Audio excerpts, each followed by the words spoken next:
ভারতের মাটিতে টি-20 বিশ্বকাপ খেলার সিদ্ধান্ত পুনর্বিবেচনায় আইসিসির অনুরোধ প্রত্যাখ্যান করেছে বিসিবি।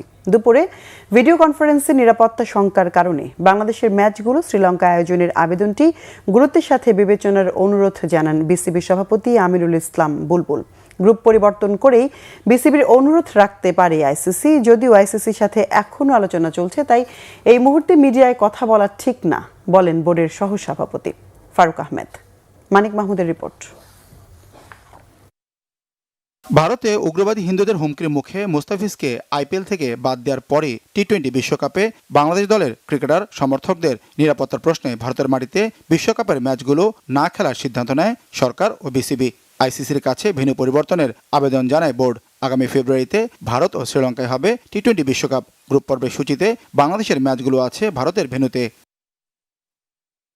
বিসিবির আবেদন মঞ্জুর হয়নি। উল্টো আইসিসি জানিয়েছে টুর্নামেন্টের সূচি এরই মধ্যে ঘোষণা করা হয়েছে এবং বিসিবি যেন তাদের অবস্থান পুনর্বিবেচনা করে। বিসিবির জবাব, আইসিসির নিরাপত্তা কমিটির রিপোর্টের পর এই অনুরোধ বিবেচনার কোনো সুযোগ নেই।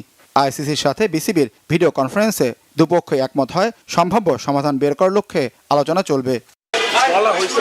কথা বলতে না, এটা সম্ভব না।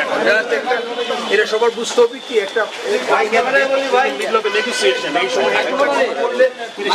খারাপ হইতে পারে। টি-20 বিশ্বকাপে গ্রুপ সিতে বাংলাদেশের প্রতিপক্ষ ওয়েস্ট ইন্ডিজ, ইংল্যান্ড, নেপাল ও ইতালি। বিশ্বকাপের বাকি আর মাত্র 25 দিন। এই সময় গ্রুপের বাকি 4 দলকে রাজি করিয়ে ভেন্যু পরিবর্তন প্রায় অসম্ভব। সেক্ষেত্রে সহজ সমাধান হতে পারে গ্রুপ সি থেকে গ্রুপ বিতে বাংলাদেশকে জায়গা করে দেয়া। গ্রুপ বিতে আছে অস্ট্রেলিয়া, শ্রীলঙ্কা, জিম্বাবুয়ে, আয়ারল্যান্ড ও ওমান। শ্রীলঙ্কা স্বাগতিক হওয়ায় এই গ্রুপের সব খেলাই হবে শ্রীলঙ্কাতে। আইসিসি একটি দলকে রাজি করিয়ে বি গ্রুপে পাঠিয়ে দিলেই হয়ে যাবে জটিল সমস্যার সহজ সমাধান।